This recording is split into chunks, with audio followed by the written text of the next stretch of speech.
Oke adik-adik, Assalamualaikum. Ketemu lagi dengan kakak masih di Redox dan Elektrokimia. Sekarang kita akan coba bahas mengenai soal masih tentang konsep redox adik-adik ya. Di sini kakak memiliki soal reaksi oksidasi adalah reaksi A, pengikatan oksigen, atau B, apakah reaksi pengikatan hidrogen, atau C, pengikatan ion hidrogen, D, penangkapan elektron, yang disertai penurunan bilangan oksidasi. Baik adik-adik, kita akan coba bahas ya. Kita akan coba bahas bareng untuk soal berikut ini.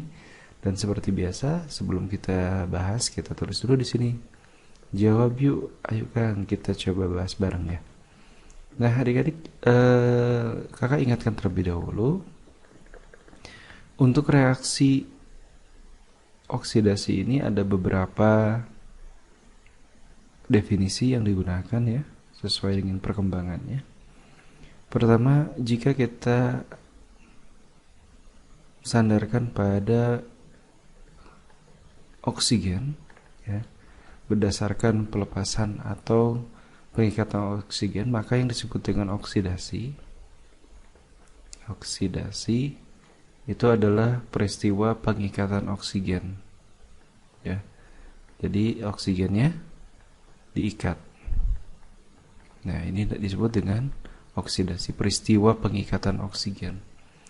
Jika digunakan berdasarkan pengikatan dan pelepasan hidrogen, yang disebut dengan oksidasi adik-adik adalah peristiwa pelepasan elektron. Jadi yang disebut dengan oksidasi itu adalah hidrogennya dilepas, begitu ya. Nah, seperti ini.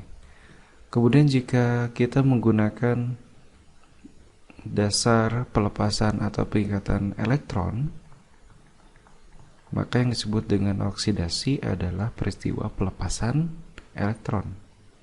Jadi oksidasi adalah peristiwa pelepasan elektron ya. Jadi lepas elektron. Kemudian jika kita mengikuti bilangan oksidasi atau sering kita sebut dengan bilox ya, maka yang disebut oksidasi adalah terjadinya kenaikan bilox atau bilangan oksidasi atau biloxnya naik gitu ya.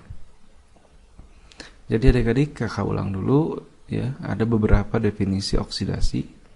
Yang pertama, kita lihat berdasarkan oksigen.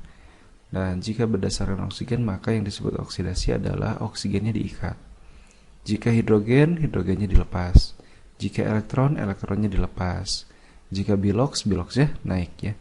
Jadi diikat, dilepas, naik. Begitu adik-adik ya. Nah di sini adik-adik kita lihat ya, untuk opsinya atau pilihannya. Adik-adik bisa lihat bahwa yang A itu opsinya itu adalah pengikatan oksigen. Jadi ini sesuai adik-adik ya. Nah, untuk yang B, ini hidrogennya diikat ya. Menurut definisi yang sudah kita tadi bahas, hidrogen itu harusnya dilepas. Jadi bukan ini. Ion hidrogen juga bukan adik-adik ya. Penangkapan elektron ya, elektron harusnya dilepas adik-adik ini ya. Jadi bukan juga. Atau reaksi yang disertai penurunan bilangan oksidasi juga bukan, karena bilangan oksidasinya itu adalah meningkat adik-adik. Jadi jawabannya untuk soal ini adalah A adik-adik ya. Oke adik-adik, bagaimana, sudah cukup jelas? Jika sudah cukup jelas ya, kakak cukupkan dulu sampai di sini. Kita ketemu lagi di soal berikutnya. See you then. Assalamualaikum warahmatullahi wabarakatuh.